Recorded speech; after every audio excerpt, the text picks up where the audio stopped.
Murray Hibbard here with our next installment of Making Pies 2.0.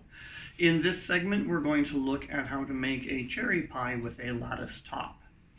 Now, if you'd like my recipe for making a cherry pie filling, go to your grocery store, go down the pink pie filling aisle, and get a can of pie filling. Okay? I don't make pie fillings from scratch, especially fruit pie fillings. And it's just not worth it to try to experiment with the pie fillings. So the grocery store is your friend, or you can Google how to make pie fillings from fruit online. We're going to do a lattice top. Lattice tops can be kind of cool. But they're also convenient because if you have shortchanged yourself on pastry a little bit and you don't really have enough to cover the entire circumference of your pie and seal it in the way we're supposed to, you can actually do a nice classy lattice top and get away with it. So let's see how that's done. I have rolled out some pastry here in a very non-standard format. With a lattice top, of course, we need some long strips that are going to be able to go the entire diameter of your pie, and then, of course, some shorter strips as you get towards the outside. So I use a pizza cutter, and I just go like this and cut strips. There are other ways to do lattice tops. You can buy I would call it a stencil that you can just kind of punch through. I've never done that. It probably is way more even than what I'm doing, but this works for me. You've probably noticed by now that my pies are never picture perfect, but they taste good. So do the picture perfect pies, I grant you that. Okay, so when we have our strips cut, we're going to find our longest strips, and we're going to put one of the longest strips across the pie this way. Let's get the pie closer to the camera. And then we're going to get the second longest strip, or an equally long one, and put it crosswise. Okay, that's the easy part of lattice pies. After this, I want my glasses on for this. Can't we do it?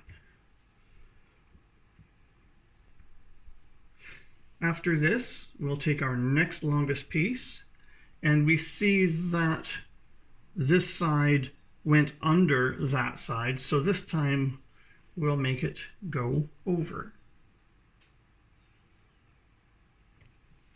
And we'll do the same thing on the other side. We'll make it go over as well. Okay, that's the next easiest part. Let's put that back. There we go. Our next longest one is going to go crosswise. And because the crosswise piece goes under, over, and under, this time we need it to go over, under, and over. So we'll start like this. We'll pick up this guy, and we'll do that. And the same with the next one. Pick it up, and yeah, you only need about 6 hands to do this. There we go. Next we'll put a up and down one on again. It went under, over, under, so we need this now to go over, under, over.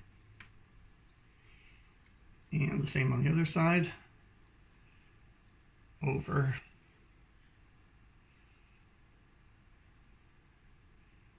under, over. And we just continue like that. It gets more challenging the farther you go. This is going to go over, under, over, under, over. And this piece is supposed to go back on here. Like I said, my desserts are not a work of art, but they're fun. Let's see, this is going over, so I need this one to start out going under. And under. And that one barely makes it to the edge.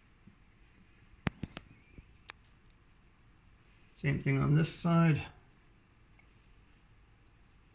Under, over, under, over, and barely makes it to the edge.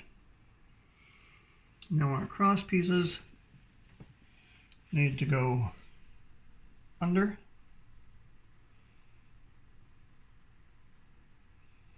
over,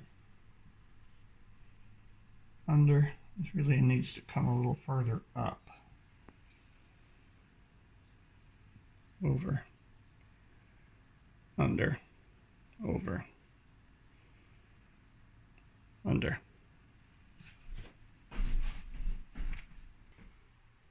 Okay, I'm going to cut off the parts that are hanging outside, and then I don't always do this, but I'm going to roll them under and do the fluting to just try to get everything all worked in, making it look natural.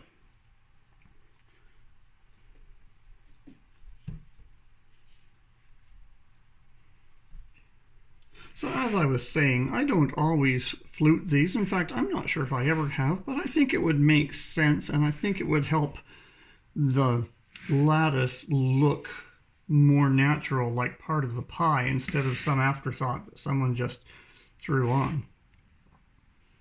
So we're just going to do this to whatever degree it works.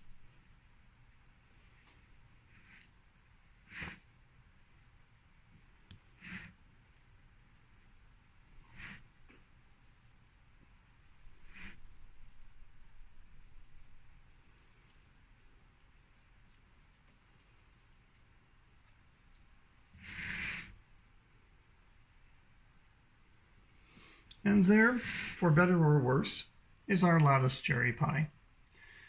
We will just bake this as any other pie at 450 for 10 minutes, and then at 350 for probably another 20, or until it looks done.